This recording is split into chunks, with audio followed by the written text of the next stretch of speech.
قاری صاحب اپنے اس پہ بیٹھے ہوئے تھے مسند پر، اور ان کے سامنے بینچ تھی، تو میں بینچ پہ سامنے کی طرف بیٹھ گیا. صحیح. اور میں نے کہا کہ جی ھذا فراق بینی و بینک، اللہ اکبر. کہ جی لتا کی وہ نہ سنی، عبد الباسط کی کیسٹ سن لی. میں نے کہا بھائی یہ کیا کہہ رہے ہیں آپ؟ قرآن پاک کی تلاوت، عبد الباسط کی تلاوت کا کیا مقابلہ ہے لتا اور مہدی حسن سے؟ غیرت کا مظاہرہ کرنا چاہیے، بالکل مصلحت کا شکار نہیں ہونا چاہیے. میری والدہ حافظ تو نہیں تھی، لیکن حافظوں سے زیادہ بہتر یاد تھا. ماشاء اللہ. تو کبھی بھی کوئی غلطی ہوتی تھی تو وہ کہتے یہ کیا پڑھ رہے ہو؟ تو قاری ادریس عاصم صاحب نے کہا کہ بھائی بجائے جامعہ ازہر جانے کے آپ مدینہ یونیورسٹی جائیں. ناظمۃ الظہر کا نسخہ نہیں تھا، تو شیخ حسن احسان ماشاءاللہ لکھ کر لاتے روزانہ، وہ میں دونوں کو سناتا.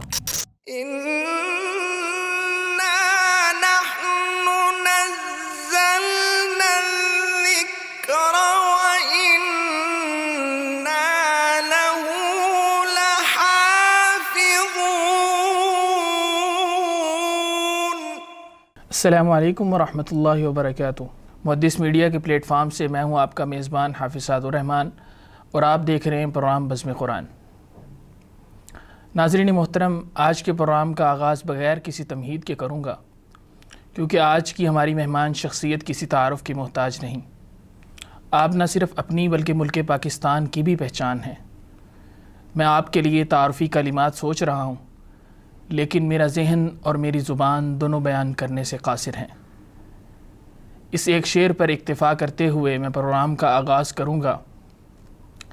یہ راز کسی کو معلوم نہیں کہ مومن، یہ راز کسی کو معلوم نہیں کہ مومن، قاری نظر آتا ہے حقیقت میں ہے قرآن.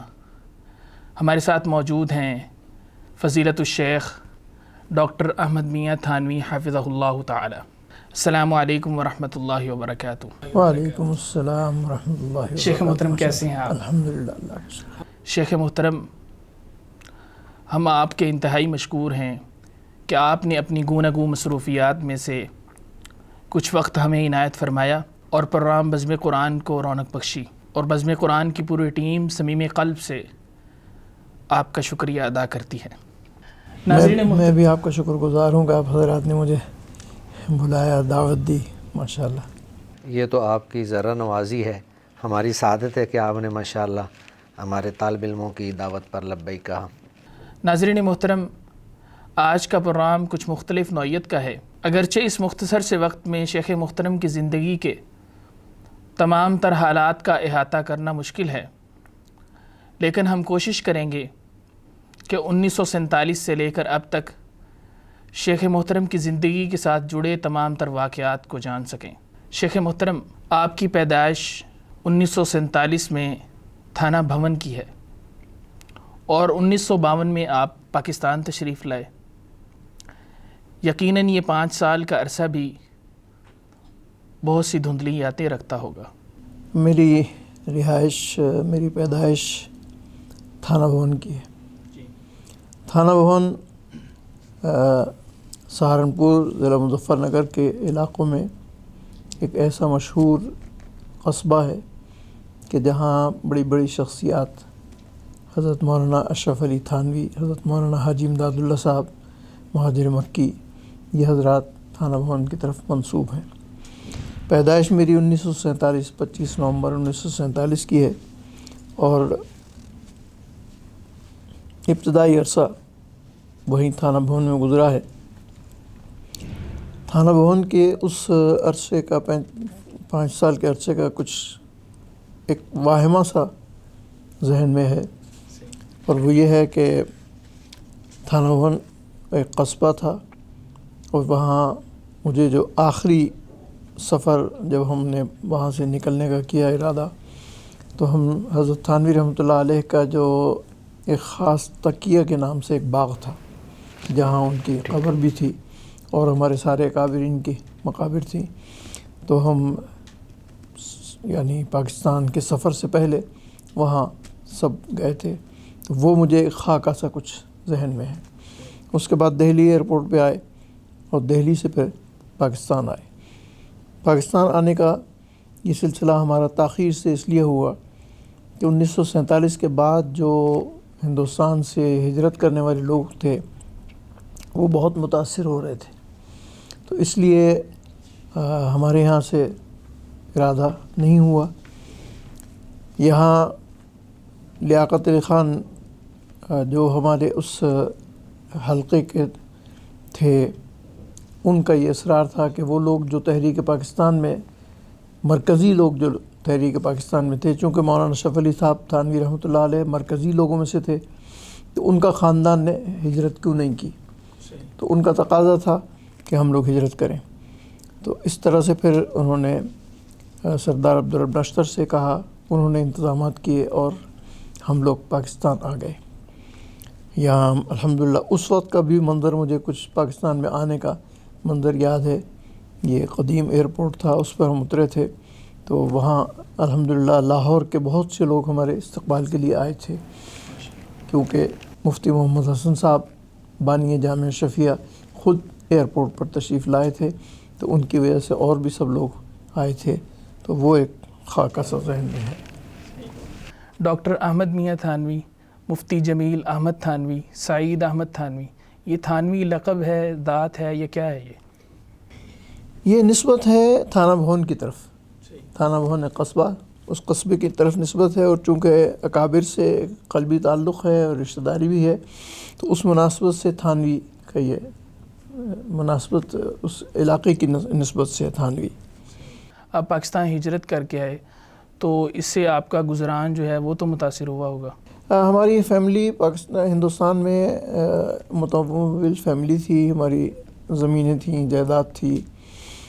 میرے والد صاحب کے جو والد تھے سعید احمد صاحب، یہ علی گڑھ یونیورسٹی میں تھے، اور وہاں شاید رجسٹرار یا کوئی اور ایسا ہی عہدہ اس زمانے میں ہوتا ہوگا، تو رجسٹرار کہتے ہیں اس کو اس زمانے میں، وہاں یعنی ناظم دفتر جی تو وہ کہلاتے تھے، تو وہ وہاں ماشاءاللہ برسر روزگار تھے، تو وہ صاحب جائیداد تھے تھانہ بھون کے، یعنی جو لوگ تھے ان میں سے ان کی تھانہ بھون کے قرب و جوار کی زمینیں ان کی تھیں، صاحب اثر تھے۔ تو میرے والد صاحب پہلے تو انہی کے ساتھ رہے، پھر ان کا انتقال ہو گیا تھا، تو ان کے بعد پھر والد صاحب یہاں تھانہ بھون آ گئے تھے، اور ان کی تعلیم بھی تھانہ بھون میں اور پھر مظاہر علوم سہارنپور میں ہوئی۔ تو اس طرح سے ہمارا یہ سارا تعلیمی مرحلہ جو ہے والد صاحب کا بھی اور خاندان کے دیگر افراد کا بھی اکثر تھانہ بھون میں ہوا یا پھر مظاہر علوم سہارنپور میں ہوا۔ شیخ محترم، آپ کا بچپن کیسا گزرا؟ 5 سال کا جو پہلا عرصہ ہے وہ تو کچھ ذہن میں نہیں ہے۔ اس کے بعد جب پاکستان آ گئے تو پاکستان آنے کے بعد سب سے پہلے میں نے حفظ شروع کیا جامعہ اشرفیہ میں، بلکہ جامعہ اشرفیہ سے پہلے ناظرہ کی تعلیم جو حاصل کی وہ ہمارے محلے میں، ہم لوگ رہتے تھے گنگا رام ہسپتال کی پشت پر، ایک کوٹھی تھی گولڈنگ روڈ پر، وہاں ہم رہتے تھے۔ اس کے قریب ہی ایک مسجد تھی، اس مسجد میں ایک قاری صاحب تھے، قاری عبدالعزیز دہلوی۔ قاری عبدالعزیز دہلوی سے میں نے قاعدہ شروع کیا، اور ابتدائی ناظرہ کی تعلیم قاری عبدالعزیز دہلوی سے ہوئی۔ قاری عبدالعزیز صاحب دہلوی بہت اچھے خوش الحان قاریوں میں سے تھے۔ ان کے بعد پھر میں حفظ کے لیے جامعہ اشرفیہ نیلا گنبد میں داخل ہوا، اور یہ تقریباً یہ سمجھیے آپ کہ 1954 کے اوائل ہوں گا، 1954 کے اوائل میں تقریباً میں جامعہ اشرفیہ جانے لگا تھا۔ تو اس زمانے میں بڑے بھائی صاحب مولانا مشرف علی صاحب تھانوی، وہ بھی جامعہ اشرفیہ میں پڑھتے تھے، تو ہم دونوں بھائی ساتھ جاتے تھے۔ جامعہ اشرفیہ میں میں نے قاری خدا بخش صاحب رحمۃ اللہ علیہ سے حفظ شروع کیا، اور الحمدللہ 15 پارے میں نے ان سے حفظ کیے۔ 16ویں پارے کا وذکر فی الکتاب مریم میرا سبق تھا آخری، ان کے پاس میں نے پڑھا۔ اس کے بعد پھر میں نے جامعہ اشرفیہ سے میں منتقل ہو گیا دارالعلوم اسلامیہ میں، اور اس کی وجہ یہ ہوئی کہ جامعہ اشرفیہ میں قاری خدا بخش صاحب رحمۃ اللہ علیہ جو نیلا گنبد میں پڑھاتے تھے وہ منتقل ہو گئے جامعہ اشرفیہ جدید میں فیروز پور روڈ پر، تو مجھے گنگا رام ہسپتال سے فیروز پور روڈ آنا دشوار لگتا تھا، مشکل تھا۔ تو اس کی وجہ سے پھر ہم دارالعلوم اسلامیہ میں منتقل ہو گئے۔ دارالعلوم اسلامیہ میں میں نے قاری رونق علی صاحب رحمۃ اللہ علیہ کی صف میں بیٹھا، اور وہاں میں نے تقریباً کچھ ابتدائی یعنی باقی پارے وہاں پڑھے۔ پھر اس کے بعد قاری رونق علی صاحب کی درسگاہ سے میں منتقل ہو گیا قاری افتخار احمد عثمانی۔ تو یہ 3 اساتذہ میرے حفظ کے ہیں۔ قاری خدا بخش صاحب رحمۃ اللہ علیہ یہ قاری عبدالمالک صاحب کے شاگرد تھے۔ قاری رونق علی صاحب اور قاری افتخار احمد عثمانی یہ دونوں حضرات قاری عبدالخالق صاحب کے شاگرد تھے۔ قاری عبدالخالق صاحب قاری عبدالمالک صاحب کے بھائی تھے، تو ان دونوں حضرات کا سلسلہ سند جو ہے وہ ایک ہی ہے، قاری عبدالمالک صاحب کا بھی اور قاری عبدالخالق صاحب کا بھی۔ تو اس طرح سے میری روایت حفظ کی جو ابتدائی تعلیم ہوئی وہ ان 3 اساتذہ سے ہوئی، اور تقریباً سن 58 میں میرا الحمدللہ مکمل ہو گیا تھا۔ الحمدللہ۔ اس وقت گویا کہ آپ کی عمر تقریباً 9 سال تھی، تقریباً 47 میں آپ کی پیدائش ہے، جی، تو 58 میں الحمدللہ 58 میں ہو گیا تھا مکمل۔ پھر 10ویں سال بھی میں درجہ حفظ میں ہی رہا، اس کی دہرائی وغیرہ کرتا رہا۔ تو عام طور پر میری حفظ کی جو سند ہے اس پر سے سن 60 کی تاریخ چلی ہوئی ہے، لیکن جو میری رویداد چھپی ہوئی ہے اس میں سن 58 کے حفاظ میں میرا ذکر ہے۔ ٹھیک ہے، ماشاءاللہ۔ الحمدللہ۔ تو اس دوران آپ نے اسکول کی تعلیم بھی جاری رکھی یا حفظ سے پہلے نہیں، کچھ تعلیم حاصل کی؟ صرف حفظ کی تعلیم تھی۔ ہمارے یہاں یعنی اس زمانے میں اسکول کی تعلیم کا اتنا رواج نہیں تھا، اور دوسرے ہماری تعلیم یعنی مدرسے تک محدود تھی۔ تو والد صاحب کا مزاج نہیں تھا اسکول پڑھانے کا، اس لیے ہم نے مدرسے میں ہی پڑھا۔ حفظ کرنے کے بعد پھر میں تجوید کی درسگاہ میں منتقل ہو گیا، اور تجوید کے میرے پہلے استاد جو ہیں وہ قاری عبدالعزیز صاحب شوقی رحمۃ اللہ علیہ۔ قاری عبدالعزیز صاحب شوقی رحمۃ اللہ علیہ یہ امبالہ کے تھے، اور یہ دارالعلوم دیوبند کے فضلاء میں سے تھے، اور یہ قاری حفظ الرحمان صاحب کے شاگرد تھے۔ جی۔ قاری حفظ الرحمان صاحب جو دارالعلوم دیوبند کے صدر مدرس تھے تجوید کے، ان کے یہ شاگرد تھے۔ ان سے میں نے روایت حفظ مکمل کی۔ بہت خوش الحان قاری تھے، پاکستان کے قاریوں میں ان کا شمار خوش الحان قاریوں میں ہوتا تھا، اور اکثر ان کی تلاوت جلسوں میں اور محافل میں بہت عمدہ تلاوت ہوتی تھی۔ صحیح۔ شیخ محترم، گھر کا ماحول کیسا تھا؟ والدین کے ساتھ تعلق دوستی کا تھا یا ڈر کا تعلق تھا؟ والد صاحب رحمۃ اللہ علیہ اتنے شفیق تھے کہ انہوں نے ساری عمر میں کسی بچے پر ہاتھ نہیں اٹھایا، ماشاءاللہ۔ کبھی ڈانٹا نہیں، کبھی کوئی باز پرس نہیں کی، صرف نماز کی سختی کا اہتمام تھا بس۔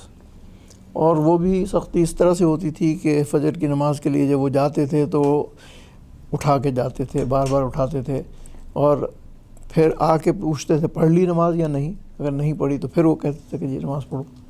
تو اس کا اہتمام تھا، باقی کبھی انہوں نے ڈانٹا نہیں، کبھی پوچھا نہیں، اس لیے بالکل کوئی دار و گیر نہیں تھی۔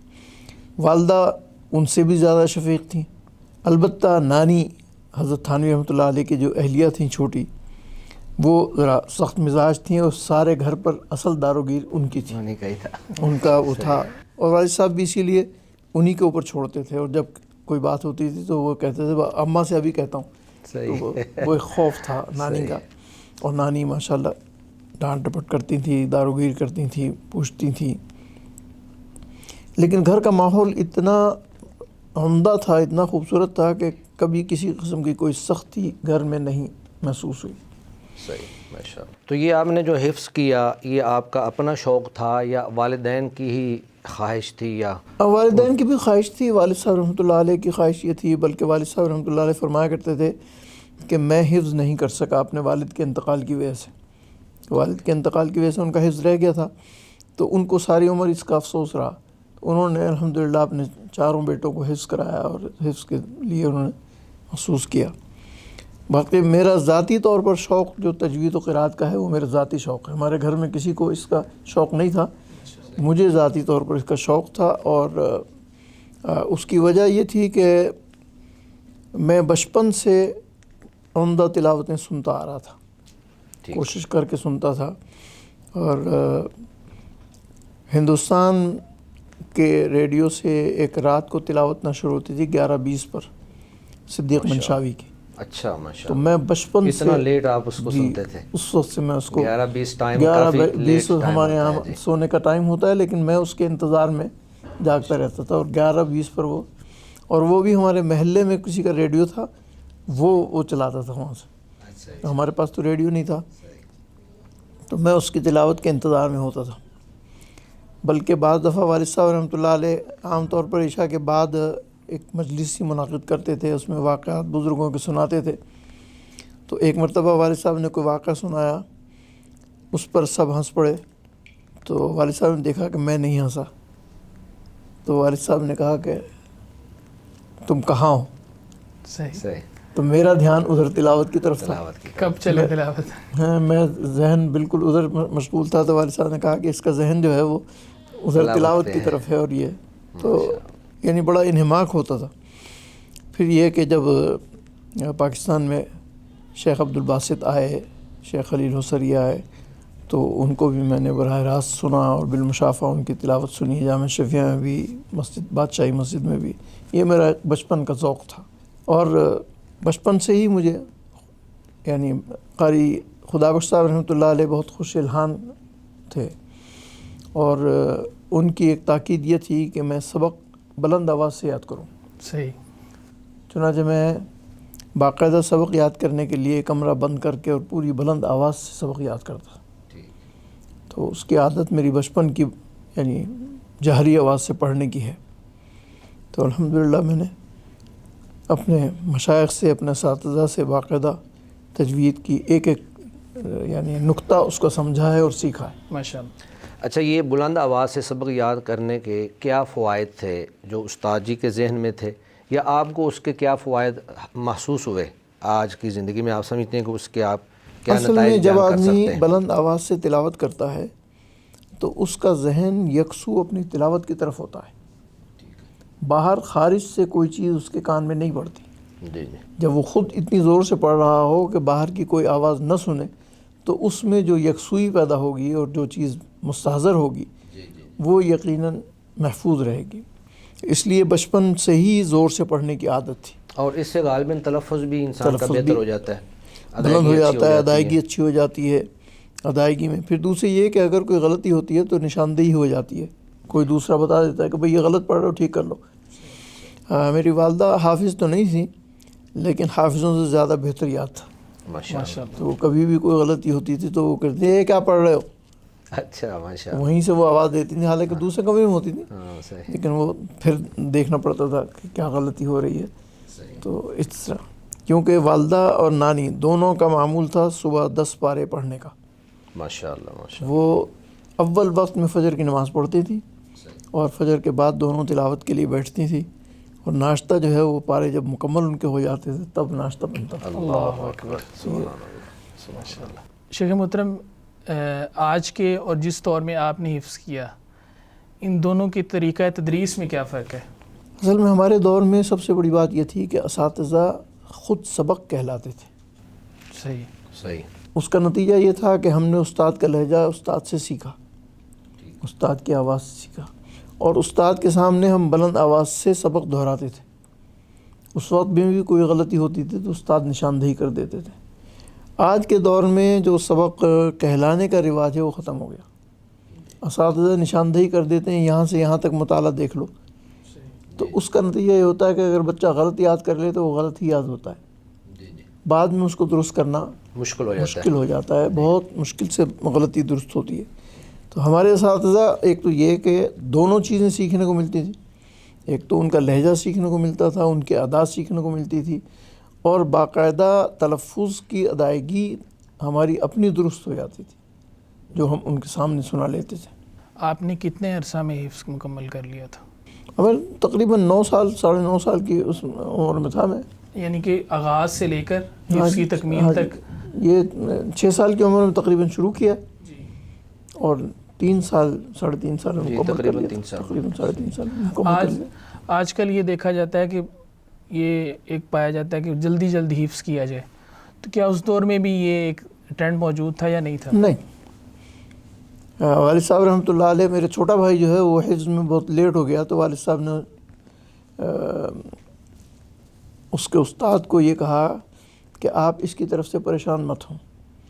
استاد نے شکایت کی کہ جی اس کا قرآن پاک لیٹ ہو گیا ہے، یاد نہیں ہو رہا ہے، اس کو ذہن کمزور ہے، تو اس کو حفظ چھوڑ دیں۔ تو والد صاحب رحمۃ اللہ علیہ نے کہا کہ قرآن پاک 23 سال میں نازل ہوا ہے، تو 23 سال تک تو کم از کم حفظ کرنے کے لیے موقع دیں نا، اتنا موقع دیں۔ صحیح ہے۔ تو والد صاحب رحمۃ اللہ علیہ کی یہ شفقت تھی، اور الحمدللہ پھر انہوں نے حفظ بھی کر لیا، اور ماشاءاللہ یاد بھی ان کو بہت اچھا تھا۔ یہ حفظ کے لیے کون سی عمر آپ سمجھتے ہیں کہ وہ مناسب ہے؟ بچے کو کس عمر میں حفظ کروانا چاہیے؟ اس کی سب سے بہترین عمر جو ہے وہ 6 سے 12 سال۔ 6 سے 12 سال، ٹھیک ہے۔ 6 سے 12 سال کی عمر میں، یعنی اس کا مطلب یہ ہے کہ اسکول سے پہلے ہم حفظ کروا لیں، اس کے بعد پھر اسکول کی جو بھی تعلیم ہے وہ کروائی جائے۔ کیونکہ ذہن اس وقت بالکل صاف ہوتا ہے، اس پہ کسی قسم کا کوئی بوجھ نہیں ہوتا، تو وہ چیزیں جو ذہن میں اس وقت مستحضر ہو جاتی ہیں، وہ بعد میں بہت سی چیزیں ذہن میں داخل ہو جاتی ہیں۔ صحیح۔ بچپن میں اور کسی طرف ذہن ہی نہیں جاتا، یا تو عام طور پر چھوٹے موٹے کھیلوں کی طرف ذہن جاتا ہے، اور وہ ایسے نہیں ہوتے کہ جو ذہن کو متاثر کر سکیں۔ اس لیے چھوٹی عمر میں جتنا حفظ کرائیں گے اتنا ہی اچھا یاد ہوگا، وہ انتشار سے خالی ہوگا، انتشار سے خالی ذہن۔ بلکہ بسا اوقات دیکھتے ہیں کہ چھوٹے بچے رات کو سوئے ہوتے ہیں اور خواب کے اندر قرآن مجید پڑھ رہے ہوتے ہیں، کیونکہ ان کے دماغ میں ایک ہی چیز ہوتی ہے۔ جی ہاں۔ دوران حفظ آپ کن اساتذہ سے متاثر ہوئے اور کیوں کر ہوئے؟ سب سے زیادہ متاثر تو میں قاری خدا بخش صاحب رحمۃ اللہ علیہ سے ہوا، اور وہ نیک بھی بہت تھے، صالح بھی بہت تھے، اور بہت ہی شفقت سے پڑھاتے تھے۔ شاید پورے اس عرصے میں 15 سپاروں میں انہوں نے شاید ایک آدھ مرتبہ کسی بات پہ ڈانٹ ڈپٹ کی ہو، ورنہ کبھی ڈانٹ ڈپٹ مار پٹائی تک بات ہی نہیں گئی۔ اور دوسری یہ کہ میرا اپنا معمول بھی یہ تھا کہ میں روزانہ سبق مغرب کے بعد یاد کر کے والدہ کو یا ہمشیرہ کو سنا کے تب کھانا کھاتا تھا۔ اللہ، تو یعنی پکا معاملہ یہ تھا کہ مغرب کے بعد سبق یاد کرنا ہے، اور صبح کے لیے چنانچہ یہی ہوتا تھا کہ میں صبح سب سے پہلے سبق سنانے والے میں ہوتا تھا۔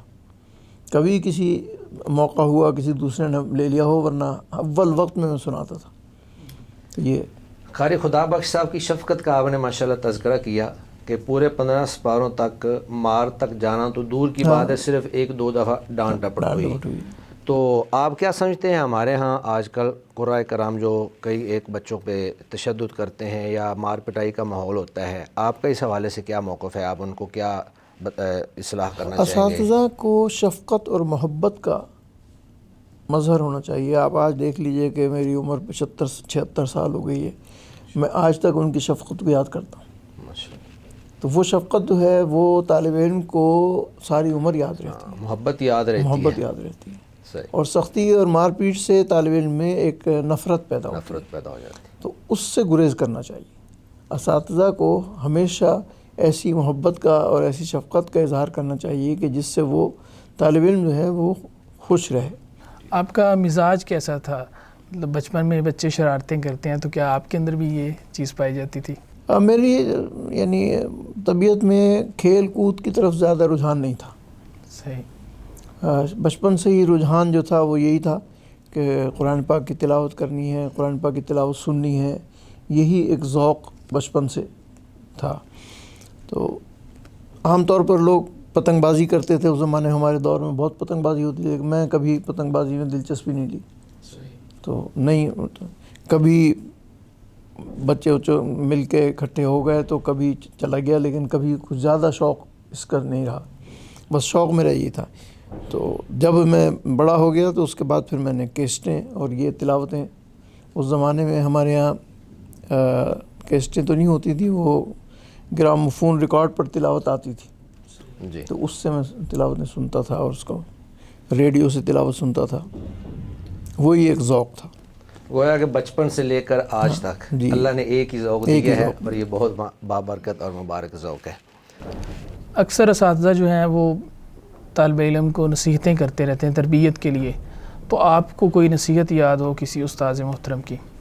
اساتذہ ہمیشہ صدق، سچ بولنے کی تربیت دیتے تھے کہ وہ سچ بولو، سچ کی تعلیم جو ہے اس کی تھی، ادب و احترام سکھاتے تھے، اور عملی طور پر ہم نے یہ دیکھا کہ جس شفقت اور محبت سے وہ ہمارے ساتھ پیش آتے تھے وہ خود بخود ادب کو مجبور کرتا تھا اللہ ہم ان کا ادب احترام کریں.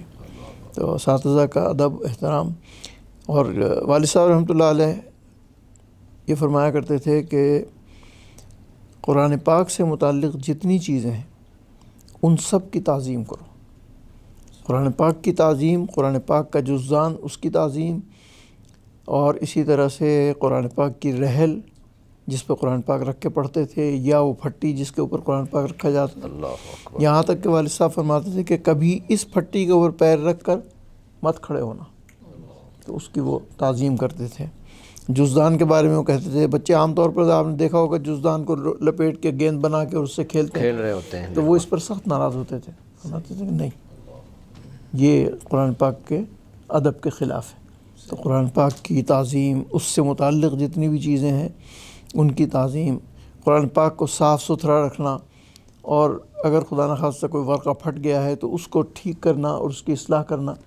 اس کی خاص تنبیہ ہوتی تھی کہ پھٹا ہوا قرآن پاک نہیں رکھنا ہے، اس کو صاف ستھرا رکھنا ہے. بلکہ والدہ کو تاکید تھی کہ جزدان ان کا صاف ستھرا اور نیا ہونا چاہیے. تو وہ ہر 15-20 دن کے بعد نیا جزدان بنا دیتی تھی.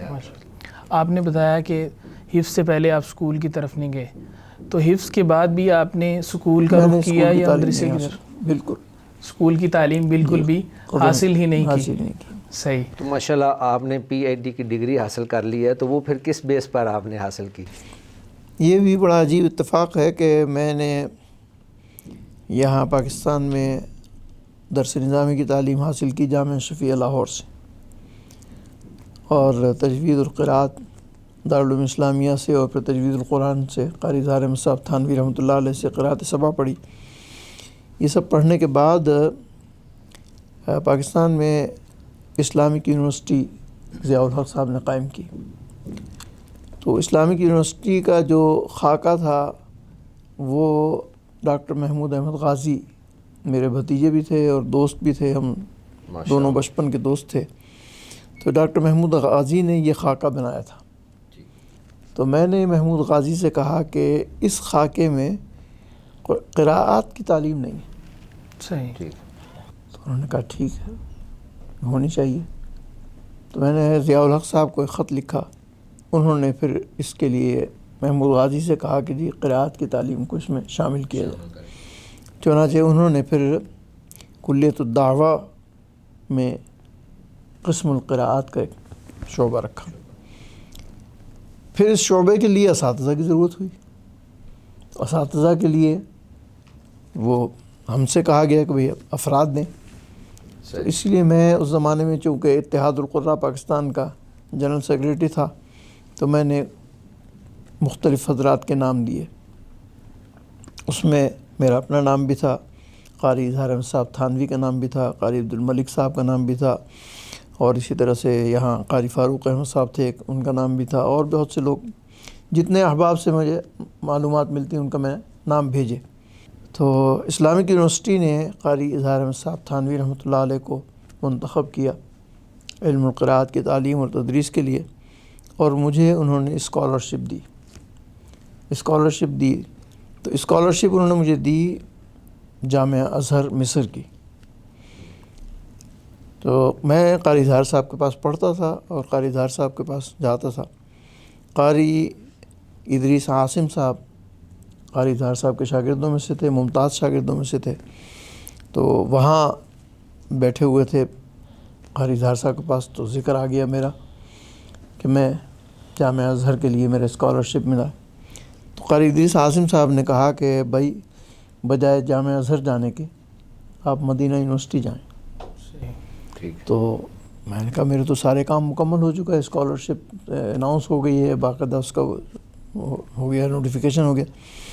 انہوں نے کہا کچھ بھی ہو آپ کوشش کریں اور مدینہ یونیورسٹی کے لیے کوشش کریں. مدینہ یونیورسٹی میں مصر کے بڑے اساتذہ موجود ہیں، آپ کو وہاں فائدہ ہوگا. خیر میں قاری ادریس عاصم صاحب کے ساتھ اسلام آباد گیا اور وہاں جا کے اپنا اسکالرشپ دوبارہ ریکال کروایا، رینیو کروایا اس کو، اور پھر وہاں مدینہ یونیورسٹی کے لیے اسکالرشپ لیا. تو اصل میں مدینہ یونیورسٹی کے جانے کا سبب قاری ادریس عاصم صاحب بنے، ادریس صاحب تھے رحمہ اور اللہ۔ تو پھر اس کے بعد جو ان سے پہلے سے ان سے صرف تعلق تھا بس استاد شاگرد کی ایک مناسبت سے کہ قاری اظہار صاحب کے وہ بھی شاگرد تھے، میں بھی شاگرد تھا، بعد میں پھر یہ دوستی بڑھتی چلی گئی۔ تو پھر وہاں مدینہ منورہ میں الحمدللہ ہم دونوں ساتھ رہے۔ مدینہ یونیورسٹی سے میں نے جب ہائر اسٹڈیز کر لیا وہاں سے، اس کو وہ ان کی اصطلاح میں کہتے ہیں عالیہ، اور انگریزی اصطلاح میں اس کو لیسانس کہتے ہیں، جی تو وہ وہاں سے میں نے لیسانس کیا، اس میں قراءت عشرہ مکمل کی اور دوسری علوم بھی ساتھ پڑھے۔ اس کے بعد میں پاکستان جب آیا تو پاکستان آنے کے بعد پھر میں نے یہاں پنجاب یونیورسٹی سے، یہ چونکہ مدینہ یونیورسٹی کی یہ ڈگری جو ہے یہاں پنجاب میں بی اے آنر کے برابر تھی، صحیح، اس کا معادلہ جو تھا بی اے آنرس آنر کے، کے برابر، ٹھیک۔ تو اس کا معادلہ میں نے پنجاب یونیورسٹی سے کیا، اور اس کے بعد میں نے یہاں سے ایم اے اسلامیات کیا پنجاب یونیورسٹی سے، پھر پی ایچ ڈی کیا۔ ماشاء اللہ، تو اس طرح سے وہ بغیر اسکول بہت جائے شاندار سفر رہا ہے۔ صحیح۔ شیخ محترم، عموماً جو دینی گھرانے ہوتے ہیں ان میں شادی جلدی ہو جاتی ہے، آپ کی شادی کس عمر میں ہوئی اور یہ سفر کیسا رہا؟ میں نے درس نظامی مکمل کیا تو میری عمر 21 سال تھی، اور 21 سال کے بعد فوراً ہی میں نے دارالعلوم اسلامیہ میں پڑھانا شروع کر دیا تھا۔ تو 1972 تک دارالعلوم اسلامیہ میں پڑھایا، تو 72 میں میری شادی ہوئی، اس وقت میری عمر 24 سال تھی۔ تو خاندان میں ہی شادی ہوئی، تو والدہ کے دور کے رشتے کے ماموں تھے، ان کے ہاں شادی ہوئی الحمدللہ حیدرآباد میں۔ تو الحمدللہ یہ سفر بہت اچھا، شادی کا بھی بہت اچھا سفر گزرا۔ ٹھیک ہے، آپ نے بتایا کہ آپ شیخ محترم اظہار احمد تھانوی رحمہ اللہ کے پاس پڑھتے تھے، تو ان سے آپ نے کیا تعلیم حاصل کی تھی مدینہ جانے سے پہلے؟ میں نے روایت حفظ مکمل کرنے کے بعد درس نظامی میں تعلیم شروع کر دی تھی۔ درس نظامی مکمل کیا 1968-69 میں، اور اس کے بعد پڑھانا شروع کر دیا۔ چونکہ میں اکثر محافل میں تلاوت کرتا تھا، مختلف جگہوں پر جاتا تھا، تو 2 افراد نے مجھے توجہ دلائی۔ ایک مفتی عبدالشکور صاحب رحمۃ اللہ علیہ، انہوں نے کہا بھائی تم قرأت سبع پڑھو، تو اور ایک قاری عبدالغفور صاحب ہمارے دوستوں میں سے ہیں، انہوں نے بھی کہا کہ جی آپ قرأت سبع پڑھیں۔ صحیح۔ تو میں نے اس زمانے میں پھر قاری شریف احمد صاحب، ہمارے مال ٹاؤن میں ساتھ ہی رہائش تھی ان کی، ہم سی بلاک میں رہتے تھے، وہ بی بلاک میں رہتے تھے، میں ان کے پاس گیا اور ان سے میں نے وقت مانگا، تو انہوں نے اتفاق کر لیا اور کہا کہ میں ابھی تو ہسپتال جا رہا ہوں، کچھ عوارض ہیں، واپس آنے کے بعد انشاءاللہ آپ کو پڑھاؤں گا۔ لیکن وہ اتفاق کی بات ہے کہ وہ ہسپتال سے واپس نہیں آ سکے۔ پھر مجھے فکر ہوئی کہ مجھے تو اب یہ، اس زمانے میں صرف لاہور میں پھر 2 مشائخ باقی تھے، قاری حسن شاہ صاحب اور قاری اظہار احمد صاحب تھانوی۔ قاری اظہار احمد صاحب تھانوی رحمۃ اللہ علیہ سے میرا تعلق خاندانی بھی تھا اور دوستی بھی تھی بہت، چونکہ ہم اتحاد القراء میں شریک تھے، جمعیت القراء میں، اور مختلف محافل میں، ریڈیو پاکستان پر بھی ہم شریک تھے۔ تو اس لیے قاری اظہار صاحب کے پاس جب میں گیا تو انہوں نے یہ کہا کہ بھئی بہت مشکل ہے، چونکہ میں دارالعلوم دینیہ میں صدر مدرس تھا، تو انہوں نے کہا کہ تم کیسے آؤ گے، کیسے پڑھو گے؟ میں نے کہا جی میں آ جاؤں گا، کوشش کروں گا۔ انہوں نے اتفاق نہیں کیا۔ میں اٹھ کے مسجد میں گیا تو میرے ساتھ قاری عبدالغفور صاحب وغیرہ گئے تھے، تو انہوں نے ان سے کہا کہ اصل بات یہ ہے کہ جی تو میرا بھی چاہتا ہے کہ یہ پڑھ لے، لیکن ان کے ساتھ بے تکلفی ہے، اور بے تکلفی میں پھر تعلیم نہیں ہوتی۔ صحیح۔ تو جب انہوں نے مجھے بتایا راستے میں واپسی میں کہ قاری صاحب کا یہ کہنا تھا، تو میں اگلے دن چلا گیا، اگلے دن میں اکیلا گیا، اور جا کر میں قاری صاحب اپنے اس پہ بیٹھے ہوئے تھے مسند پر، اور ان کے سامنے بینچ تھی، تو میں بینچ پہ سامنے کی طرف بیٹھ گیا۔ صحیح۔ اور میں نے کہا کہ جی ھذا فراق بینی و بینک، اللہ اکبر۔ آج کے بعد سے ہم اس کو تو انہوں نے کہا بس ٹھیک ہے پھر بسم اللہ کرو۔ پھر اسی دن انہوں نے بسم اللہ کر دی تھی، شاد بھی شروع کرا دی تھی، وہ ماشاءاللہ بہت محنت سے، بہت محبت سے پڑھائی شاد بھی۔ تو میں نے ان سے شاطبی بھی پڑھی، ان سے میں نے اجرا بھی کیا، اور ان سے میں نے رائیہ بھی پڑھی، دونوں کتابیں میں نے ان سے پڑھی۔ شادی کا تذکرہ بیچ میں آیا تو اسی حوالے سے ہی سوال ہے کہ شادی میں آپ کی اپنی خواہش شامل تھی یا والدین کی خالص مرضی تھی؟ والدین کی خالص مرضی۔ خالص مرضی جی تھی۔ جی، والدین کی۔ آپ کو اللہ تعالیٰ نے کتنی اولاد دی، کتنے بیٹے ہیں، کتنی بیٹیاں ہیں؟ الحمدللہ میرے 5 بیٹے ہیں اور 3 بیٹیاں ہیں، ماشاءاللہ۔ اور ایک بیٹا جو ہے وہ پیدائش کے فوراً بعد چلا گیا تھا اللہ کے یہاں، تو اس طرح سے 6 بیٹے اور 3 بیٹیاں، 5 موجود ہیں۔ 5 میں سے بڑے جو ہیں ماشاءاللہ ڈاکٹر رشید احمد تھانوی، جی جی، وہ ماشاءاللہ عشرہ کے قاری بھی ہیں، عالم بھی ہیں، اور انہوں نے PhD کیا ہے اوپن یونیورسٹی سے۔ جی ہمارے ناظرین نے دیکھ رکھا ان جی کو جی، پروگرام ان میں کو تشریف لاتے رہتے ہیں۔ اور ان کی تعلیم ریگولر، انہوں نے میٹرک FA BA سارا ریگولر کیا ہے۔ ان سے چھوٹے سلمان احمد ہیں، وہ بھی ماشاءاللہ قرأت عشرہ بھی انہوں نے کی، درس نظامی مکمل کیا، اور وہ جاپان میں ایک انٹرنیشنل اسکول ہے اس کے وہ پرنسپل ہیں وہاں پہ، وہ تقریباً 22-23 سال سے وہاں پر ہیں جاپان میں۔ ان سے چھوٹے جو ہیں محمد طیب، وہ یہاں دارالعلوم اسلامیہ میں پڑھاتے ہیں، وہ انہوں نے بھی MBA کیا ہوا ہے، اور انہوں نے درس نظامی مکمل نہیں کیا، درس نظامی انہوں نے خاصہ تک کیا ہے، شاید عالیہ پہلے سے کیا۔ ان سے چھوٹے جو ہیں عثمان احمد، انہوں نے درس نظامی سارا جامع دارالعلوم میں پڑھا ہے، پھر دورہ کیا ہے دارالعلوم کراچی سے، مفتی تقی صاحب کے خاص شاگردوں میں سے ہیں وہ، اور انہوں نے پھر یہاں میرے یہاں چونکہ مدرسے میں دونوں تعلیمیں برابر چلتی ہیں، عصری تعلیم بھی اور دینی تعلیم بھی، تو انہوں نے یہاں پنجاب یونیورسٹی سے MIT کیا۔ ماشاءاللہ۔ صحیح۔ اور 5ویں بیٹے جو ہیں حسان احمد، انہوں نے مدرسے میں تو زیادہ تعلیم حاصل نہیں کی، پنجاب اسکول سے اور پنجاب کالج سے انہوں نے تعلیم حاصل کی، اور اس کے بعد پھر وہ اپنا ایک کاروبار کرتے ہیں گاڑیوں کی دیکھ بھال کا۔ صحیح، ماشاءاللہ۔ آپ نے بتایا کہ آپ نے مدینہ جانے سے پہلے قرأت سبع کی تعلیم حاصل کر رکھی تھی، جی، تو تب اس وقت قرأت عشرہ کی تعلیم پاکستان میں موجود نہیں تھی یا اس کا رجحان نہیں تھا؟ نہیں، قاری ظاہر صاحب ماشاءاللہ قرأت عشرہ کے قاری تھے، تعلیم بھی موجود تھی، لیکن مجھے تو پھر موقع ملا نہیں، کیونکہ میری قرأت سبع مکمل ہوتے ہی مدینہ یونیورسٹی کا سلسلہ شروع ہو گیا، تو میں مدینہ یونیورسٹی چلا گیا، تو اس لیے یہاں موقع نہیں ملا پڑھنے کا۔ وہاں البتہ الحمدللہ موقع ملا خوب۔ مدینہ جب آپ کا مدینہ میں داخلہ ہوا تو اس وقت آپ نے صرف سبع ہی پڑھی ہوئی تھی، جی، تو وہاں پہ جا کر کن کن اساتذہ سے آپ نے باقاعدہ ریگولر یا الگ سے استفادہ کیا؟ مدینہ یونیورسٹی میں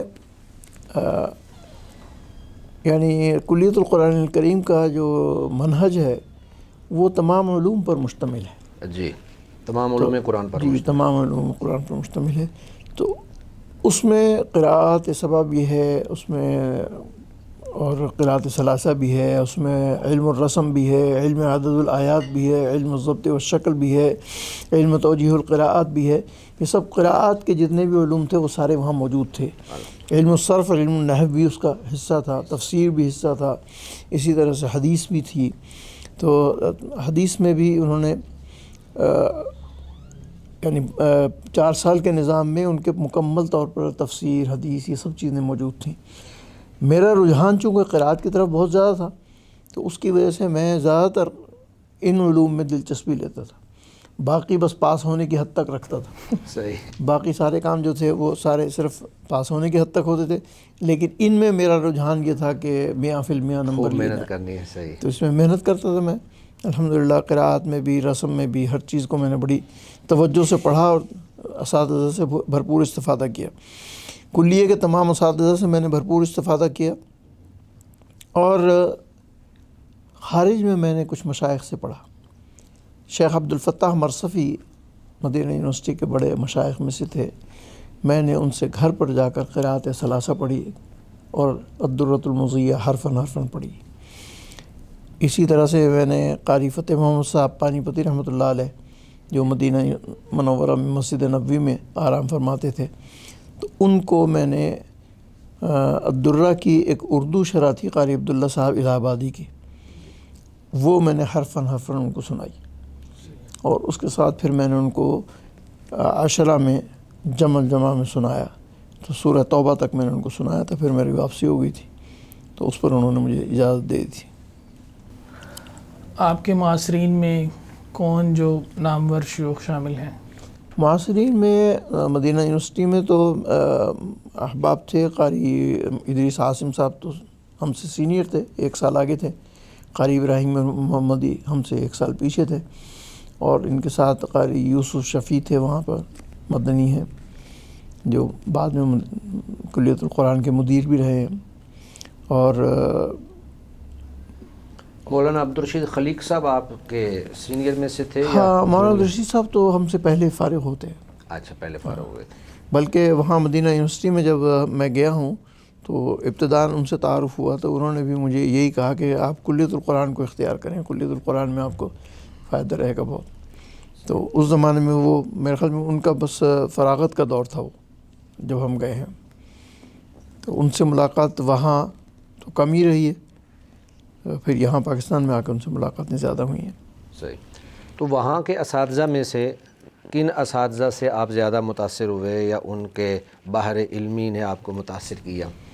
علم قرأت مرد ہمارے جو اساتذہ تھے، شیخ عبدالفتاح مرصفی، شیخ محمود سیبوئے، شیخ عبدالرازق علی موسیٰ، شیخ عبدالرافع رضوان، اور شیخ عبدالحکیم خاطر، شیخ محمود جادو، یہ 6 اساتذہ جو ہمارے قرأت کے تھے، میں سب سے ہی متعلق تھا، اور اس کی وجہ یہ تھی کہ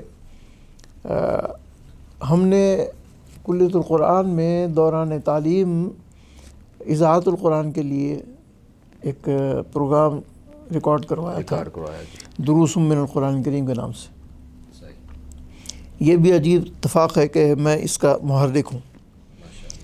ہوا یہ کہ ہم لوگ فترہ اولیٰ کے امتحان کی تیاری کر رہے تھے، تو فترہ اولیٰ کے امتحان کی تیاری میں جامعہ کی جو مسجد تھی وہاں بیٹھے ہوئے سب تکرار کر رہے تھے، تو اذاعت القرآن کا ایک نمائندہ آیا اور اس نے طلبہ کے انٹرویو لینے شروع کیے۔ تو وہ مختلف طلبہ سے پوچھ رہا تھا کہ بھئی آپ کیا پڑھ رہے ہیں، کیا کر رہے ہیں، کلیت الحدیث کے، کلیت الشریعہ کے، کلیت الدعوہ کے، سب طلبہ سے۔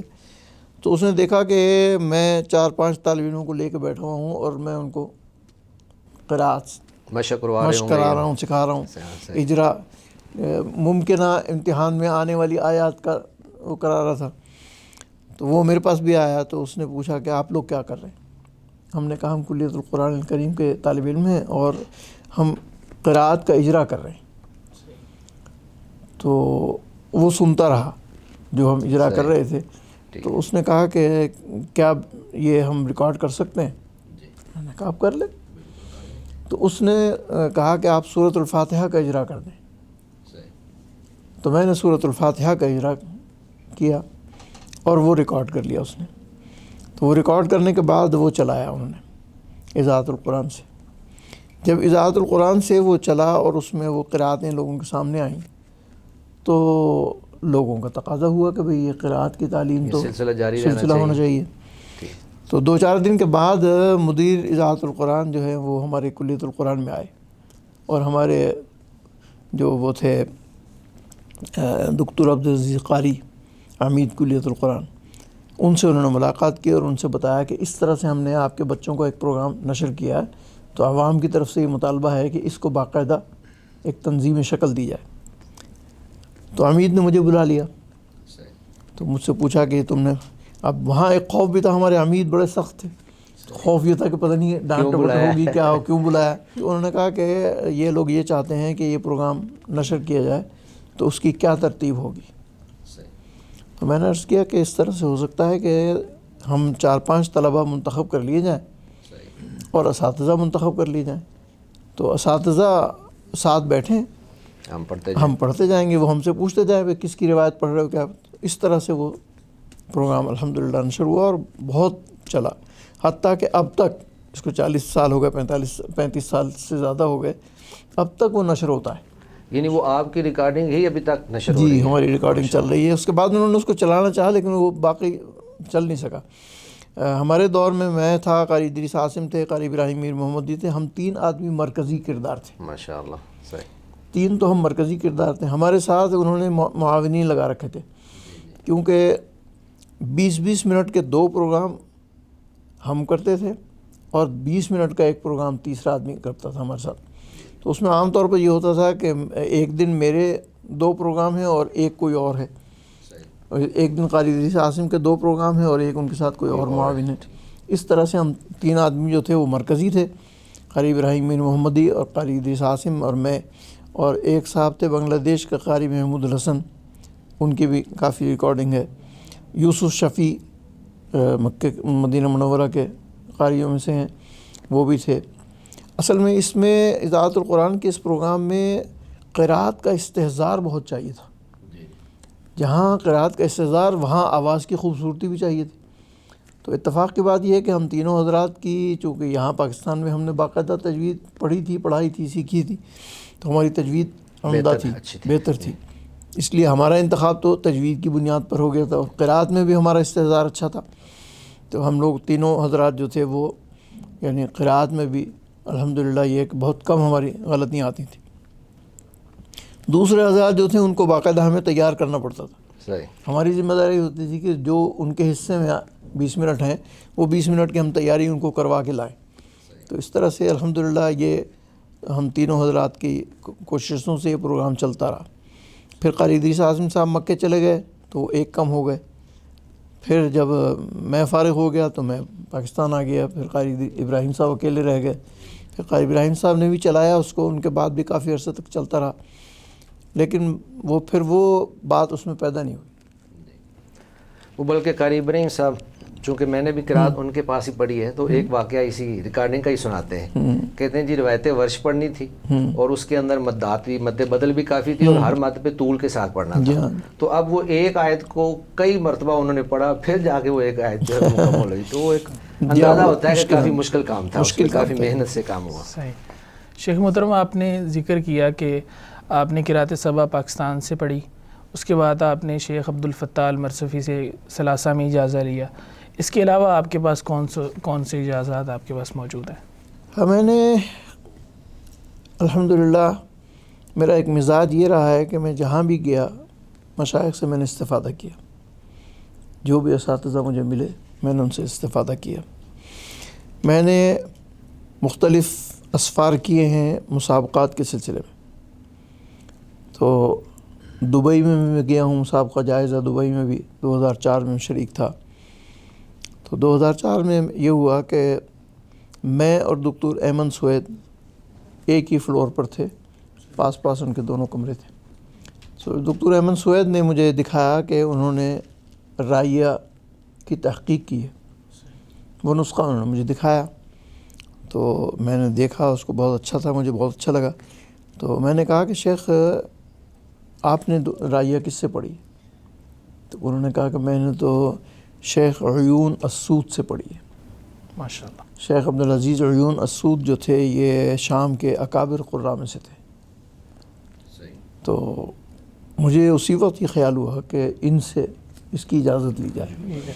تو میں نے کہا کہ اگر میں آپ کو یہ رائیہ سنا کر اس کی اجازت لے لوں, تو انہوں نے کہا ٹھیک ہے, فرصت کے لمحات ہوتے تھے. تو میں نے ایک ہی مجلس میں ان کو رائیہ سنائی اور رائیہ سنا کر اس سے ان کی اجازت لی. یہ رائیہ میں پہلے قاری اظہار صاحب سے پڑھ چکا تھا, ساری حرفاً پڑھ چکا تھا ساری. تو اس طرح سے مجھے ایک سند رائیہ کی دکتور ایمن سوید سے حاصل ہے. اسی طرح میں ایران کے مسابقے میں تھا, تو وہاں عراق کے ایک شیخ تھے عبداللہ مطر, اور ایک شام کے شیخ تھے سید حسن احسان. یہ دونوں حضرات ہم شام کو بے تکلفی ہوتی تھی بیٹھتے تھے. تو میں نے کہا کہ یہ وقت ہم گپوں میں گزار دیتے ہیں, اس کو کام میں لائیں, قیمتی بنایا جائے. تو انہوں نے کہا کہ کیسے بنا سکتے ہیں اس کو قیمتی؟ تو میں نے کہا کہ میں آپ کو کچھ سنا کے, میں نے ان سے کہا کہ میں ناظمۃ الظہر میں نے نہیں پڑھی ہے, اور پاکستان میں ناظمۃ الظہر کا اب کوئی استاد ایسا نہیں ہے کہ جس سے میں پڑھ سکوں سنوں. تو شیخ عبداللہ مطر نے کہا کہ میں نے ناظمۃ الظہر پڑھی ہے. شیخ احسان نے بھی کہا کہ میں نے بھی پڑھی ہے. مسئلہ یہ تھا کہ ناظمۃ الظہر کا نسخہ نہیں تھا. اچھا صحیح. تو اس کا تو شیخ حسن احسان نے بڑا کرم فرمایا, کہنے لگے کہ میں روزانہ ناظمۃ الظہر کے اشعار لکھ کر لاؤں گا اللہ اکبر. اور آپ وہ ہمیں سنا اس دیجیے. وقت تک یہ ابھی مطبوع نہیں تھی. نہیں مطبوع تھی لیکن ہمارے پاس آپ کو وہاں دستیاب نہیں تھا. وہاں تو آپ کے پاس موجود ایران نہیں. میں تو نہیں تھی، نسخہ موجود نہیں تھا. تو شیخ حسن احسان ماشاءاللہ لکھ کر لاتے روزانہ، وہ میں دونوں کو سناتا. اللہ اس طرح سے ان دونوں حضرات نے پھر مجھے اس کی اجازت دی. اور اسی طرح سے پھر میں نے متن شاط بھی میرے پاس تھا، متن شاط بھی سنا کر میں نے ان دونوں سے اجازت لی. تو اس طرح سے میں ہر سفر میں کوئی نہ کوئی استفادہ کرتا ہوں لوگوں سے.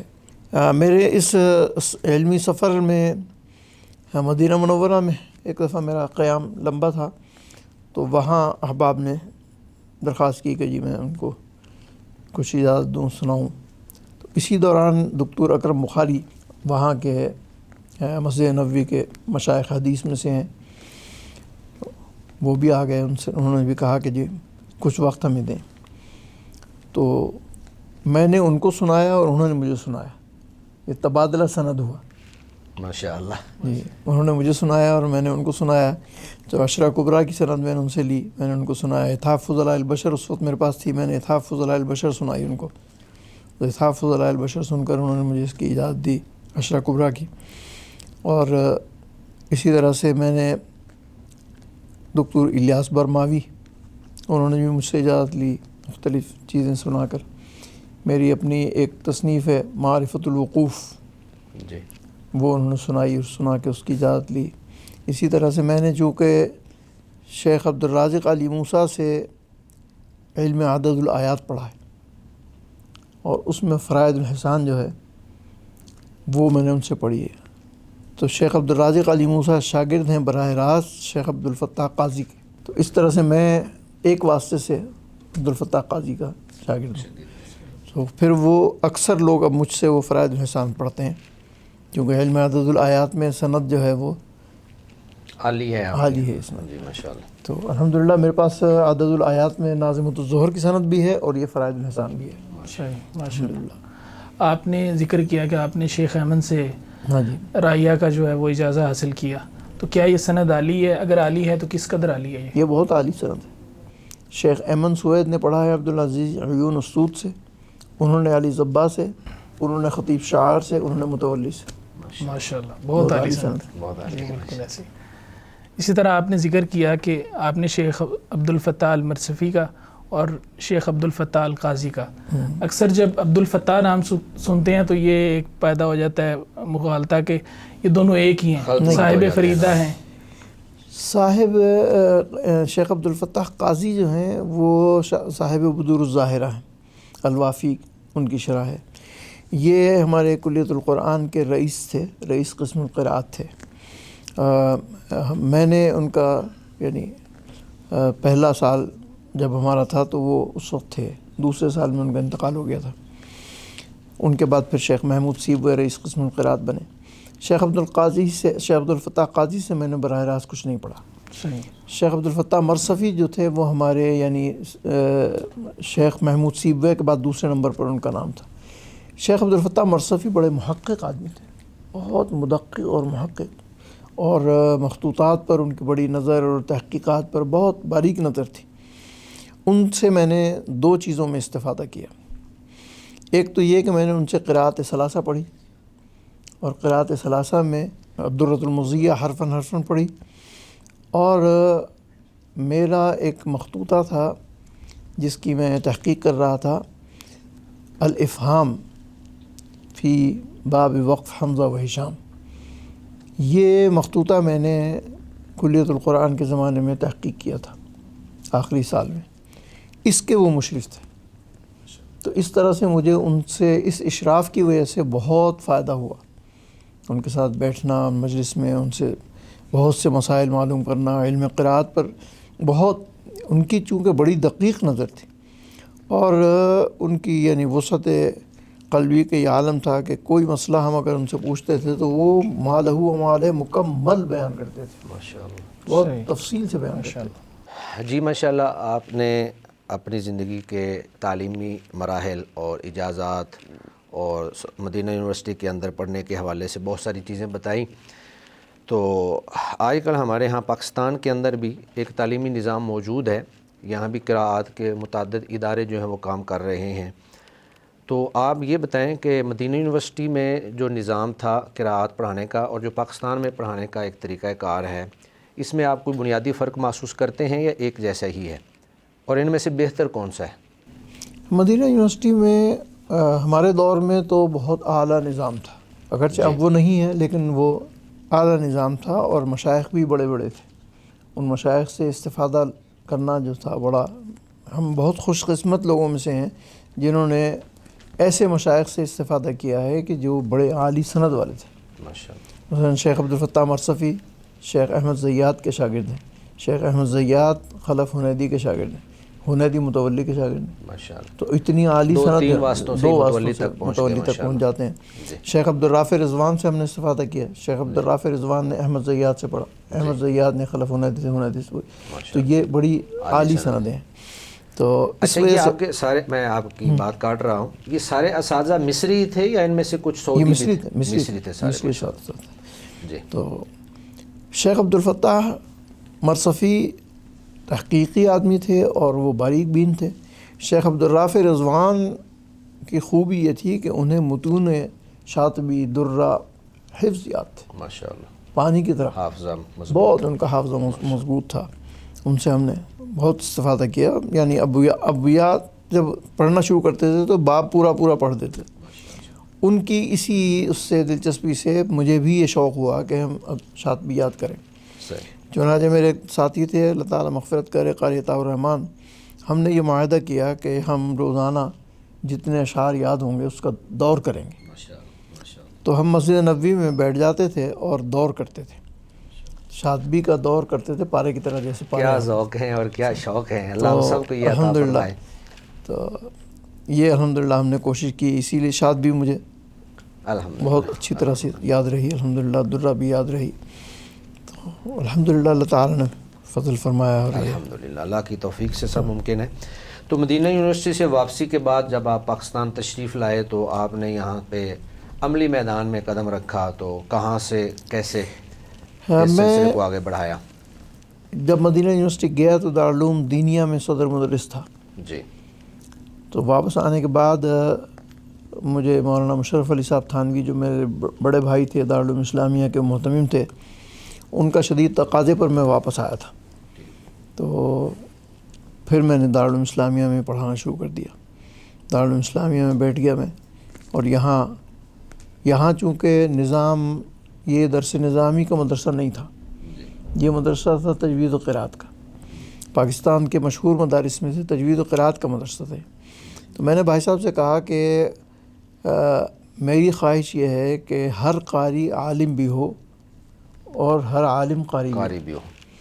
تو اس لیے ہم ایک ایسا نظام شروع کرتے ہیں.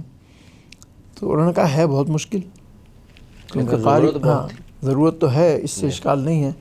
تو میں نے کہا کہ جی میں نے چونکہ یہ دیکھا ہے کہ مجھے جو اللہ تعالیٰ نے شرف عطا فرمایا ہے اس کی وجہ صرف یہی ہے کہ میں نے درس نظامی بھی پورا پڑھا ہے اور قرات بھی پوری پڑھی. الحمدللہ. تو اس کی وجہ سے اللہ تعالیٰ نے ایک علمی ذوق پیدا کر دیا. جبکہ میں یہ دیکھتا ہوں کہ قاریوں میں علمی ذوق نہیں ہے. خوش الہانی کی طرف تو رجحان ہے لیکن علمی ذوق نہیں ہے. تو علمی ذوق کے لیے ضروری ہے کہ ان میں علماء پیدا کیے جائیں. تو پھر ہم نے یہ طے کیا کہ ہم درس نظامی کو لازمی کرتے ہیں. تو ہم نے دارالعلوم میں نصاب تبدیل کیا اور اس طرح سے منہج بنایا کہ دونوں چیزیں لازم و ملزوم ہیں. اور اس کے لیے شرط یہ ہے کہ حافظ قرآن کو داخل کریں گے. صحیح. غیر حافظ داخل نہیں کریں گے. تو پہلے سال جب یہ ہم نے نظام شروع کیا تو ہمارے خلاف یہ تحریک چلی کہ بھئی یہ تو بہت مشکل ہے، حفظ کے اتنے طلبہ ملنا. میں نے کہا جتنے ملیں گے اتنے رکھ لیں گے. چنانچہ الحمدللہ ہم نے 8-9 طلبہ سے شروع کیا اور اب الحمدللہ یعنی یہاں تک نوبت پہنچ گئی ہے کہ اس وقت 60 سے زیادہ طلبہ جو ہیں ہماری درسگاہ میں شاطبی کے اور درہ کے ہیں.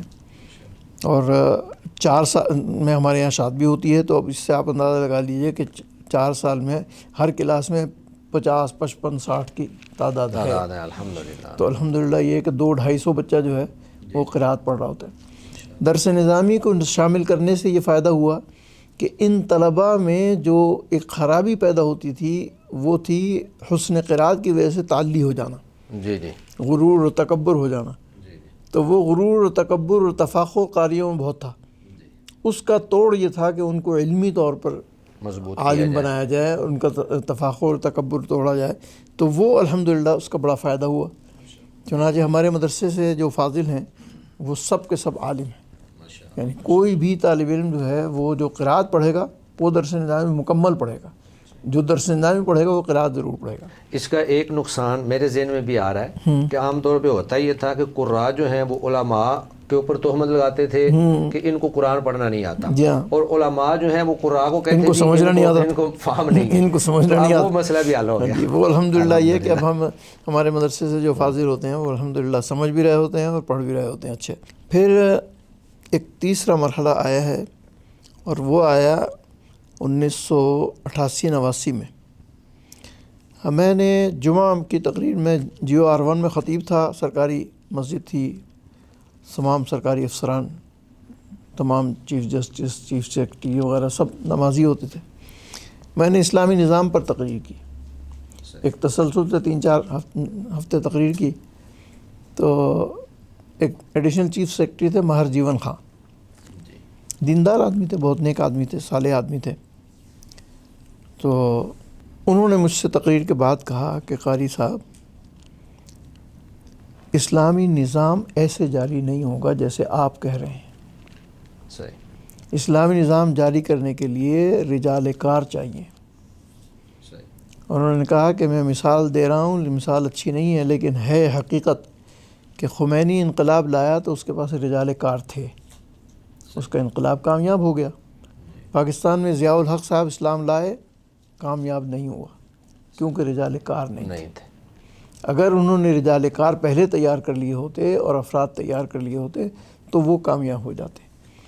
اب ضرورت اس بات کی ہے کہ مدارس ایسے افراد تیار کریں جو اسٹیبلشمنٹ کا حصہ بنے. نظام جو حکومت کا، انہوں نے کہا نظام تو یہی چلے گا، ظاہر ہے کہ یہ انگریزی نظام ہے، اس نظام کے بغیر تو آپ چلا نہیں سکتے. اس نظام کے لیے افراد چاہیے، آپ کے افراد اس نظام میں نہیں ہوتے. انہوں نے ہنس کے کہا کہ اگر میں آج آپ کو کمشنر بنا دوں تو کیا آپ کے پاس ٹیم ہے جو لاہور کو چلا لے گی؟ کہ لاہور کا کمشنر بناؤں تو آپ کو ایک ڈپٹی کمشنر چاہیے، ایک اسسٹنٹ کمشنر چاہیے، تحصیلدار چاہیے، قانون گو چاہیے، D S P, S P, سارے یہ سب اس کے کمشنر کے ماتحت ہوں گے. تو یہ سب افراد جو ماتحت ہوں گے تو اوپر مولانا بیٹھے ہوئے ہوں، نیچے جناب سارے، تو کیسے نظام چلے؟ کو پتہ ہی نہیں ہوگا کہ آپ نے کرنا کیا. ان کا افراد تیار کیجیے. تو میں نے کہا افراد کیسے تیار ہوں گے؟ کہنے لگے کہ آپ اپنے مدارس کے طلباء کو BA کرائیں. صحیح. اور ان کی انگریزی درست کرائیں، پھر ان کو BA کے ساتھ ساتھ تعلیم دلوائیں، دوسری عصری تعلیم جو ہے وہ ان کے اندر ڈالیں تاکہ وہ معاشرے کے رکن بنے، حصہ بنے. چنانچہ میں نے 88-89 میں یہ فیصلہ کیا اور اپنے یہاں میٹرک لازمی کیا. میٹرک لازمی کرنے کے بعد طلباء کو پہلے میٹرک کرایا، پھر اس کے بعد FA کرایا. پھر اللہ تعالیٰ نے ایسی توفیق فرمائی کہ لاہور بورڈ سے ہم نے ایفیلیشن کر لی. تو ہمارا جامعہ کا جو باقاعدہ اسکول ہے وہ باقاعدہ رجسٹرڈ اسکول ہے. تو عصری تعلیم کے لیے پھر ہم نے یہ طے کیا کہ جی میٹرک بھی کرائیں اور FA بھی کرائیں. تو ہم نے میٹرک FA کرایا بچوں کو، اور اس کے ساتھ پھر چونکہ جب بچہ میٹرک کا FA کر لیتا ہے تو اس میں خود بخود ہی صلاحیت پیدا ہو جاتی ہے کہ وہ BA کی تیاری کر لیتا ہے. تو بچوں کو ہم نے پھر BA کی تیاری کرائی.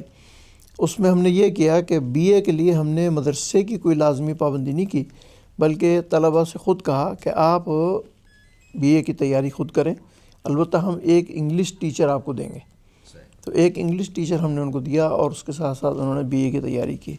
پھر MA، اور پھر ہم نے ایک بہت ہی بڑا قدم اٹھایا، اور وہ یہ تھا کہ ہم نے BA کے بعد بچوں کو LLB کرایا. اور یہ LLB کی پوری ایک داستان ہے لمبی. اس کا مختصر طور پہ یہ ہے کہ جسٹس خلیل الرحمن صاحب کی موافقت سے اور ان کی حمایت سے ہم نے یہ پروگرام شروع کیا، اور تقریباً اب تک کوئی 24-25 کے قریب لڑکے LLB کر چکے ہیں. تو اس طرح سے وہ معاشرے کا ایک حصہ بن گئے. تو ہمارے لڑکے اب اس وقت جہاں قراءات کی تعلیم میں اور درس نظامی کی تعلیم میں مشغول ہیں، وہاں معاشرے کی دیگر ضروریات بھی پوری کر رہے ہیں. مثلا ہمارا ایک فاضل جو ہے وہ ڈی ایس پی ہے لاہور میں، اسی طرح سے ایک ہمارا فاضل جو ہے وہ ڈپٹی ڈائریکٹر ہے اس میں ایف ڈی اے میں، فیصل آباد ڈیولپمنٹ میں، اور کئی مختلف سے اداروں کے اندر، یونیورسٹیوں میں تو ہمارے بچے پڑھا ہی رہے ہیں، تو کافی یعنی تعلیم و تعلم میں تو ہمارے بچے بڑی کثرت سے موجود ہیں، لیکن ایڈمنسٹریشن میں بھی الحمدللہ ہمارے بچے کام کر رہے ہیں۔ جی آخری سوال سے پہلے ایک سوال ابھی میرے ذہن میں آ رہا ہے کہ اپنی زندگی کا کوئی ایسا واقعہ قرآن مجید کے فروغ، قرأت کے فروغ کے حوالے سے کوئی ایسا شاندار واقعہ جس کو آپ سمجھیں کہ اگر آپ وہ ہمیں بیان کریں تو ہمیں بھی ترغیب ہو اور شوق پیدا ہو قرآن کو حاصل کرنے کا اور اس کو پھیلانے کا، جس میں ہمارے لیے سبق ہو، کوئی ایک ایسا واقعہ ہمیں بتا دیں۔ پنجاب یونیورسٹی میں ایک تقریب تھی، اس تقریب میں یونیورسٹی کے ایک پروفیسر صاحب نے دوران تقریر یہ بات کہہ دی کہ لوگ خوش الہانی سے قرآن پاک پڑھنے کو ضروری سمجھتے ہیں، حالانکہ اس کا سمجھنا اور فہم جو ہے وہ بہت ضروری ہے۔ خوش الہانی کی کیا ہے جی، یہ تو کیسٹیں سن کر لوگ سمجھتے ہیں کہ ہم نے بڑا اچھا کر لیا، تو اس پر ان کے منہ سے بات نکل گئی کہ جی لتا کی وہ نہ سنی، عبدالباسط کی کیسٹ سن لی۔ صحیح۔ میں اندر کمرے میں بیٹھا ہوا تھا، میں نے کہا کہ یہ کیا کہہ رہے ہیں، تو میں فوراً اٹھ کے گیا، میں نے کہا بھائی یہ کیا کہہ رہے ہیں آپ، قرآن پاک کی تلاوت عبدالباسط کی تلاوت کا کیا مقابلہ ہے لتا اور مہدی حسن سے؟ صحیح۔ قرآن پاک کی تو عظمت ہے، عبدالباسط کی آواز جو ہے وہ اس کی خوبصورتی اور چیز ہے، لیکن یہ کہ اس کی تلاوت کلام الہی کی تلاوت ہو رہی کی ہے۔ عظمت ہے۔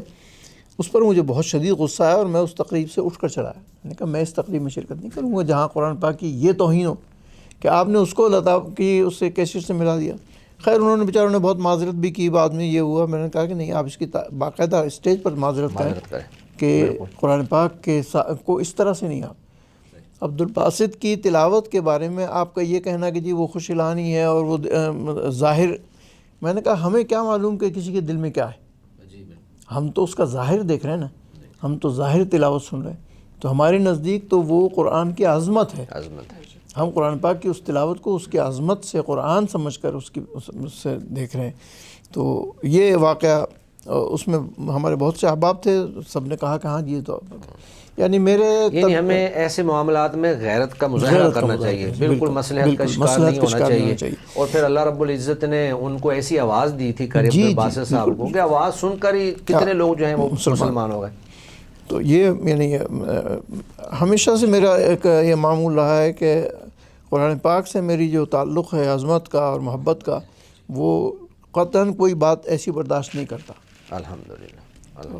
ایسے ہی ایک لطیفہ مدینہ منورہ میں ہوا، تو بڑا تاریخی لطیفہ ہے کہ ایک صاحب نے تکبیر بزی جو ہے اس کے بارے میں کچھ اشکالات کیے۔ انہوں نے کہا کہ یہ امام بزی جو ہیں ان کے محدثین کے ہاں وہ ضعیف ہیں، تو آپ لوگ ان کی تکبیر پڑھتے ہیں۔ ہم نے کہا جب ہم تو قرأت متواتر پڑھتے ہیں، ہمارے یہاں تو تواتر ہے، تو اس لیے ہم تواتر کی وجہ سے تکبیر پڑھتے ہیں، ہمیں بزی کے ضعف سے کوئی اعتبار نہیں، بزی قرأت میں متواتر ہیں۔ جی۔ تو انہوں نے کہا نہیں بزی جو ہیں وہ روایت میں ضعیف ہیں۔ تو میرے ذہن میں ایک عجیب سوال ہے، میں نے کہا کہ میں آپ سے ایک بات پوچھوں؟ کہاں پوچھو؟ میں نے کہا آپ یہ بتائیے کہ امام حفص محدثین کے ہاں کیسے ہیں؟ اللہ اکبر۔ انہوں نے کہا کہ امام حفص بھی ضعیف ہیں محدثین کے ہاں۔ پھر میں نے کہا روایت حفص کیوں پڑھتے؟ حفص کیوں پڑھتے؟ اس پر وہ ایک دم خاموش ہو گئے اور چپ ہو گئے۔ تو عبدالعزیز قاری نے اور رئیس الجامعہ نے میرے اس سوال کو بہت پسند، انہوں نے کہا کہ یہ بات تو بہت بڑی ہے کہ ہم روایت حفص پوری دنیا میں پڑھی جا رہی، اور امام حفص محدثین کے ہاں اضعف ہے بزی کے مقابلے میں، اس کے اوپر کوئی اعتراض نہیں، اس کے اوپر کوئی اعتراض نہیں، تو بزی کی تکبیر پر کیوں اعتراض ہو رہا ہے؟ تو بزی کی تکبیر پہ اعتراض صحیح نہیں ہے۔ اس لیے تو یہ ایسے واقعات جو یعنی میرا ہمیشہ یہ رجحان رہا ہے کہ قرآن کے بارے میں کسی قسم کی کوئی بات پہ تسامح نہیں کرنا۔ بے شک، زبردست۔ شیخ محترم، آپ نے ذکر کیا کہ آپ نے پنجاب یونیورسٹی سے پی ایچ ڈی کی تعلیم جو ہے وہ حاصل کی، تو میں پوچھنا چاہوں گا اس کا موضوع کیا تھا، اور کیا اس موضوع پر اس سے پہلے بھی کام موجود تھا؟ ہاں، میں نے جب پنجاب یونیورسٹی میں اس کے سناپسس بنا کے دیے تو اس میں میرے ذہن میں تھا کہ علم الرسم پر یہاں کام نہیں ہوا ہے، تو اس لیے میں نے ایک کتاب تھی ملا علی قاری کی الہبات الثنیہ العلیہ، یہ امام شاطبی کی رائیہ کی شرح ہے، تو میں نے اس مخطوطے کو انتخاب کیا، اور یہ میں مدینہ یونیورسٹی سے میرے ذہن میں تھا تو وہاں سے میں اس کے مخطوطات لے کر آیا تھا، اس کے 4 مخطوطے میرے پاس تھے، تو میں نے اس کے سناپسس بنا کر دیے اور اس پر کام شروع کیا۔ یہ اس اعتبار سے پاکستان میں پہلا کام تھا جو پنجاب یونیورسٹی میں علم الرسم پر ہوا، اس سے پہلے یہاں پر کام نہیں ہوا، بلکہ جب میں نے سناپسس پیش کیے تو مجھے یونیورسٹی والوں نے کہا کہ جی اس میں ہم آپ کی مدد نہیں کر سکیں گے کسی قسم کی بھی، تو اس کا جو مشرف ہوگا وہ تو ڈاکٹر جمیلہ شوکت اس کی مشرف بنی تھیں، وہ رئیس تھیں، اس کی چیئرمین تھیں، کیا نام اس کا، علوم اسلامیہ کی، تو انہوں نے کہا کہ بھائی میں اس کی جو فارمیلٹی ہے وہ تو مکمل کرا دوں گی، لیکن جو علمی باتیں فنی مباحث مجھے نہیں معلوم، تو میں نے کہا نہیں انشاءاللہ ضرورت نہیں پیش آئے گی، تو میں نے چونکہ وہاں پر اس میں تیاری کی ہوئی تھی، مدینہ یونیورسٹی میں بھی اس کی کافی اس موضوع پر مواد جمع کیا ہوا تھا، تو الحمدللہ اللہ کا شکر یہ ہے کہ میرا یہ رسالہ جو ہے، تو پھر انہوں نے پوچھا کہ جی اس کے لیے مناقشے کے لیے کس کو دعوت دی جائے، تو پھر میں نے ان کو باہر بھیجنے کے لیے تو 2-3 نام دیے تھے، ان میں سے انہوں نے شام کے ایک حسام القاری تھے ان کو منتخب کیا، انہوں نے اس کو دیکھا اور ماشاءاللہ انہوں نے اچھی رپورٹ دی۔ اسی طرح سے یہاں پاکستان سے اس کے جو ڈاکٹر فیوز الرحمان تھے وہ اس کے مناقش ہوئے اور انہوں نے پھر مناقشہ کیا، تو یعنی اس سے پہلے کام موجود بالکل اس سے نہیں پہلے تھا۔ بالکل نہیں تھا۔ صحیح، ماشاءاللہ۔ شیخ محترم، ہم آپ کے انتہائی مشکور ہیں کہ آپ نے ہمارے لیے وقت نکالا، اللہ تعالیٰ آپ کو صحت و سلامتی والی لمبی زندگی عطا فرمائے۔ ناظرین محترم، اگرچہ شیخ کے ساتھ ہماری گفتگو جاری ہے لیکن اس پروگرام کا وقت یہیں پر ختم ہوتا ہے۔